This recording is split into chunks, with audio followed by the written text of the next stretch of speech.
Hello friends, welcome back to my channel Gyan Sankalp. तो friends, ये मैं आपकी यूथ पब्लिकेशन के एनसीईआरटी रिवीजन करा रही हूँ। क्लास 6 to 12 जितने भी एनसीईआरटी में फैक्ट हैं वो सारे इसमें इंक्लूड किया गया है।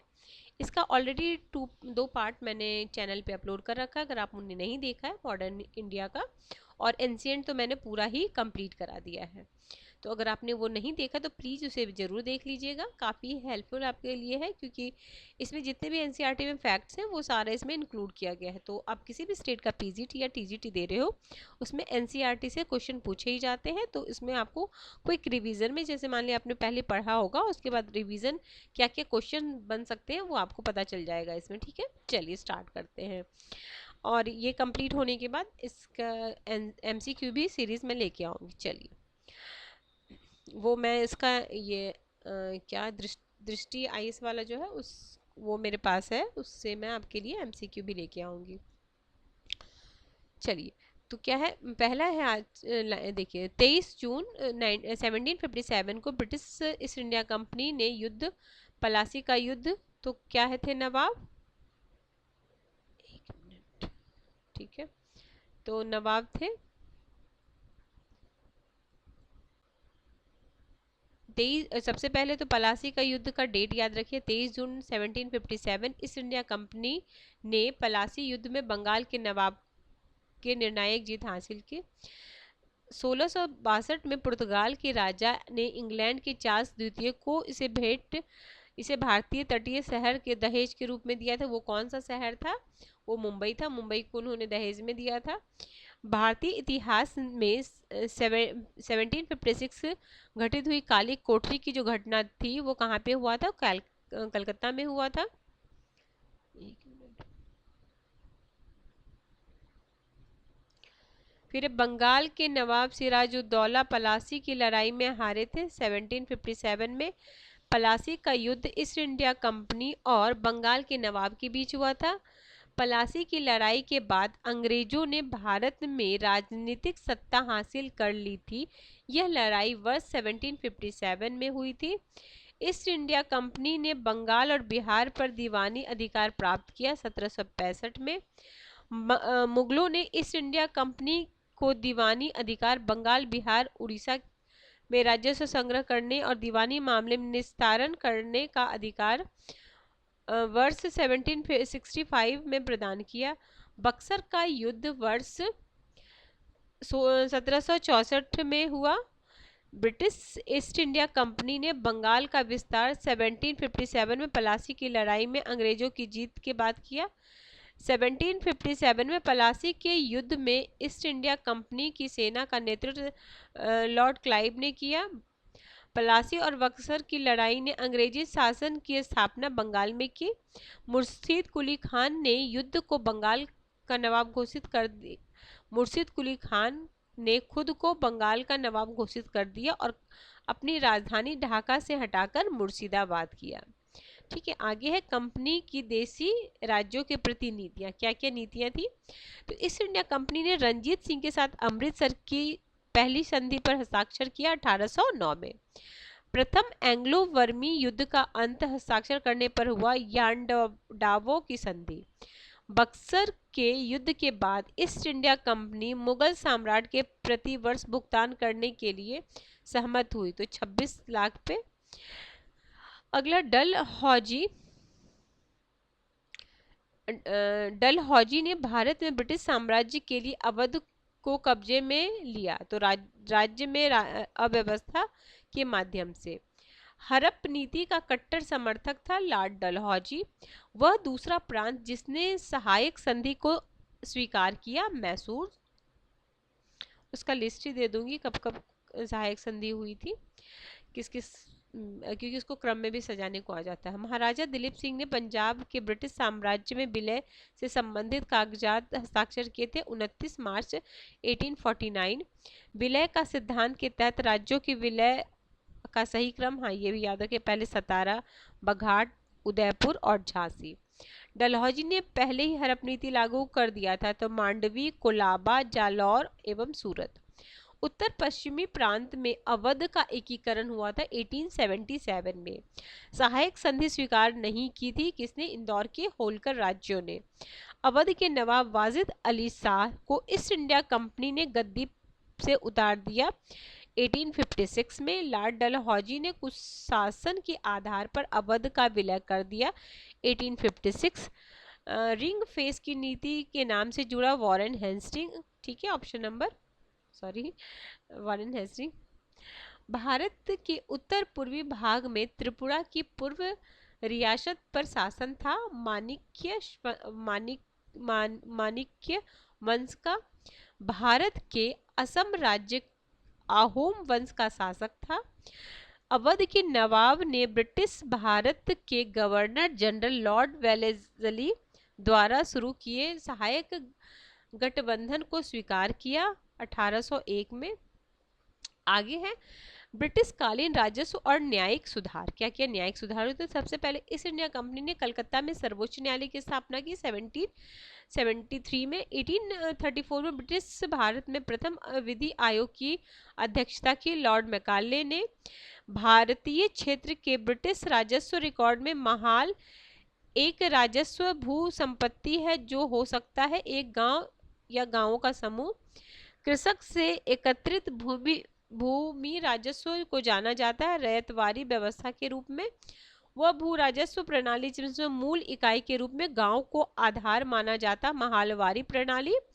महालवारी प्रणाली लागू की गई थी उत्तर प्रदेश में। बंगाल राज्य बंदी विनियमन बंगाल विनियमन तीसरे को पारित किया गया 1818 में। अंग्रेज द्वारा अंतर्देशीय उत्प्रवास अधिनियम लागू किया गया था 1859 में। वह अधिनियम जिसके अंतर्गत बागान मजदूरों को बिना अनुमति के चाय बागानों को छोड़ने की अनुमति नहीं थी, तो अंतर्देशीय अब्राजन अधिनियम 1859। धर्मार्थ बंदोबस्ती अधिनियम पारित किया गया था सन 1890 ईस्वी में। भारतीय सिविल सेवा के लिए एक अलग परीक्षा का प्रावधान किया गया, तो भारत सरकार अधिनियम 1919। 18वीं शताब्दी के उत्तरार्ध में प्राय कंपनी बहादुर की शानो शौकत का स्थानीय प्रतिनिधित्व कहा जाता है दारोरा। अगला है मनुष्य के पहचान हेतु उंगलियों के निशान का दुनिया भर में प्रथम बार 1807 में उपयोग किया गया था विलियम हर्सेल ने। लॉर्ड मैकाले का संबंध है कानून के संग्रह से। रैयतवारी बंदोबस्त जिसमें काश्तकारों को सीधे सरकार को वार्षिक कर चुकाना पड़ता था, शुरुआत में मद्रास और बॉम्बे प्रांत में शुरू किया गया था। भू राजस्व प्रबंध के उपाय के रूप में स्थानीय बंदोबस्त की शुरुआत लॉर्ड कॉर्नवालिस ने किया था। स्थानीय बंदोबस्त भारत में अंग्रेजों द्वारा शुरू की गई राजस्व प्रणाली के रैयत व्यवस्था आधारित है रिकार्डो के लगान सिद्धांत से। सीपी इल्बर्ट लॉर्ड रिपन के अधीन परिषद के विधि सदस्य थे। भारत में ब्रिटिश राज्य के दौरान रैयतवारी प्रणाली के दौरान captain Alexander Read, Holt Mackenzie और रॉबर्ट मेंटिंग्स वर्ड द्वारा शुरुआत की गई महालवारी व्यवस्था। भू राजस्व रैयतवारी प्रणाली के तहत भूमि के स्वामी अधिकार किसानों को सौंप दिए गए थे और ब्रिटिश सरकार उनसे सीधे कर वसूल करती थी।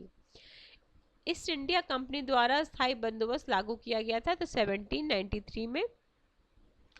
Code of civil procedure 1859, Indian penal code 1860, criminal procedure code 1862, police act 1861। फिर है ब्रिटिश शासन का भारत पर आर्थिक प्रभाव।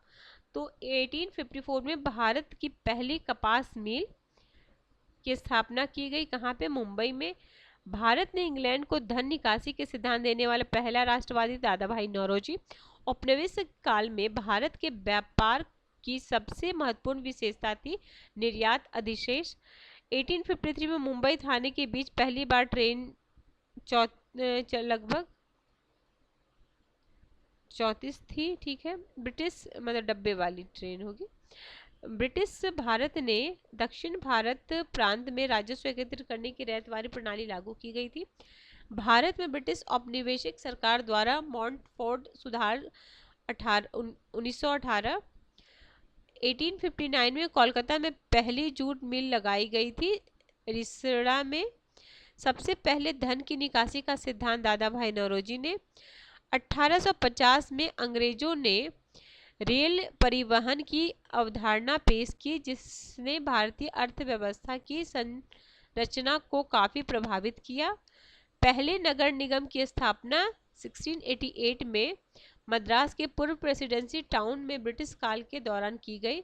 1793 में लॉर्ड कॉर्नवालिस वायसराय के शासन में बंगाल के स्थायी ये बंदोबस्त लागू की गई। भारत में पहले रेलवे लाइन का परिचालन 1853 में हुआ था। 1793 में बंगाल, बिहार और उड़ीसा में स्थायी बंदोबस्त किया गया था। ईस्ट इंडिया कंपनी द्वारा वर्ष 1793 में स्थायी बंदोबस्त को अमल किया गया। होल्ट मैकेंजी ने भारत में राजस्व संग्रह की महालवारी प्रणाली विकसित की। 1853 में अंग्रेजों द्वारा भारत के लिए किए गए सबसे महत्वपूर्ण योगदान में से एक है, जिसमें लोगों की लंबी दूरी यात्रा करने में सक्षम बनाए रेल मार्ग। फिर है बॉम्बे डेक्कन में शुरू की गई राजस्व प्रणाली को रैयत बंदोबस्त के रूप में जाना जाता है।